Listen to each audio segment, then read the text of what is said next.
Amay Hattangadi, ED of Morgan Stanley Investment Management, as Swanand Kelkar, ED from Morgan Stanley Investment Management as well, join us in our studios. Thanks so much, gentlemen, for joining in. And initial thoughts, somehow last month, 1 month ago, the market was very worried about a lot of global fears, China, commodity price slump, equity markets in turmoil. All of that seems to have been swept under the carpet. Amay, maybe you start off? Well, for one, it's very difficult to time a crisis, right? Yes. And typically when people are speaking about it a lot, you can probably be assured that that's not when it's going to happen.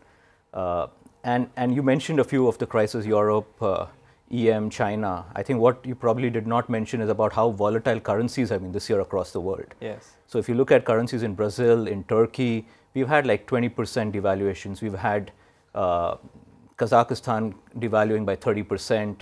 So commodity exporting countries are seeing the pressure. Countries linked to China are seeing the pressure. So we've had a lot of volatility in currencies.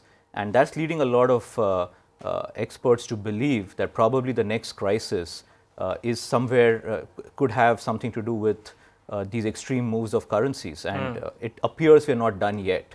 So you can still probably point to a few commodity exporting countries, oil exporting countries where the currencies are not fully adjusted and the pressure on their fisc is very evident, you know, some of them being in the Middle East. Yes. So we're not very sure, are we done with this currency volatility and whether that could be the epicenter for the next crisis, if at all. And like I said, to caveat in the beginning, it's extremely difficult to try and pinpoint an exact timing or an exact event which, if at all, could lead to one. But clearly, we are very focused and we are looking very closely at these extreme currency moves which have happened across the world. Be that as it may, Swanand, the market seems to be shrugging off those fears. Maybe a prolonged period of a downtick because of global jitters, but somehow the last 1 month has been a month of uptick globally, not just in India. Sure. How long can this last, if at all? So our construct of looking at these things is, we think about a place like India as a good house in a bad neighborhood. The bad neighborhood being emerging markets. Emerging markets today difficult to make a case for them, right? Growth differentials versus the developed markets have come down. As Amay says, a lot of them are commodity dependent. Commodity prices are going down. So at some point in time, the bad neighborhood narrative will be ascendant. When people will start getting all worried about what's happening to China, is Brazil going down, is what's happening to the Malaysian currency. But at other points in time, the India good story, fundamentally doing the right stuff, broadly on the right track, not as vulnerable as you thought it is, that will be ascendant. So the market mood will kind of swing between these two, the bad neighborhood narrative, the good house narrative. Currently for the past 1 month or so, it feels, or there is a market expectation that the Fed liftoff is not going to be in December, but maybe later. There has been some stabilization from really sold down levels. So the neighborhood is not looking that bad either right now? The neighborhood is not looking as bad as you thought it did in August. So, but would the good house prevail, is my question now? Over time it should. And we have seen this happen before. After the financial crisis, when EM again was in a bad spot, ASEAN countries, which had their own stories going, did really well. So Philippines is a top performing market for the past 5 years in the EM side. So these good stories stand out. The only caveat to keep in mind is in episodes of volatility, everything is joined at the hip. Differentiation happens over time, right? So when you get an August-like episode, everything will be joined at the hip. India will not be immune to macro volatility, however strong the fundamentals may be. Right. But it's over time that people get their heads screwed back onto their shoulders and start thinking, oh, it's not as bad as I thought it to be. Right. And that's when the differentiation in stock price performance happens. So Amay, just before we speak about some of the macro parameters as well, is India, so hypothetically, if you had a lot of inflows coming into your funds right now, would you be tempted, if you had the choice, to not invest it and sit on cash at this point of time in India? No, I mean, I don't think we would do that. So we do see ideas in specific stocks, specific sectors. So we're not strategically keeping high levels of cash because we're not kind of preparing for a crisis situation. So we're not keeping high levels of cash to prepare for a crisis situation. And we are seeing pockets of growth. We are seeing interesting stories bottom up, and hence we're not keeping high levels of cash. Like Swanand mentioned, when you compare India with, say, 2013, the macro looks far better, right? Both in a relative sense and relative to our own history, relative to peer group and relative to our own history. So back then we were put in as a basket case with the fragile five, as a fragile five economy along with Brazil, Indonesia, Turkey, South Africa. But if you look at the improvement in current accounts since then, it's been significant. Sure. Right? And so it's if I were to make a comparison, it's like as an individual, we become far more healthier. We have exercised well, we have taken the right vitamins, the right diet. So we are in a far better position fundamentally. Like Swanand said, does that decouple us from the rest of the world? Obviously not, right? It does not. Sure. It's like saying, just because you become healthier, it does not mean you're 100% immune to a flu. Sure. You may still catch the flu, but you're going to be in a much better position to recover much faster.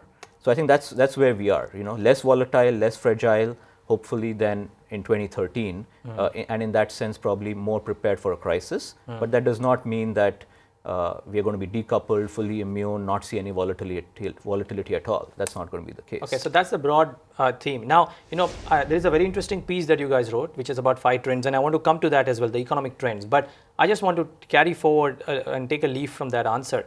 You guys are clearly stating that even in the current scenario, there are pieces, there are pockets of outperformance that you foresee in the Indian markets. Where are these? Because clearly there seems to be a bit of a change of, if not a change of leadership, but different players coming into the fore right now. Pharma has been one consistent one, but suddenly the commentary from some of the exporters is looking stronger than what the market feared. A lot of domestic cyclicals are taking a longer time than what people earlier envisaged. Where are the leaders for the next 12 to 24 months?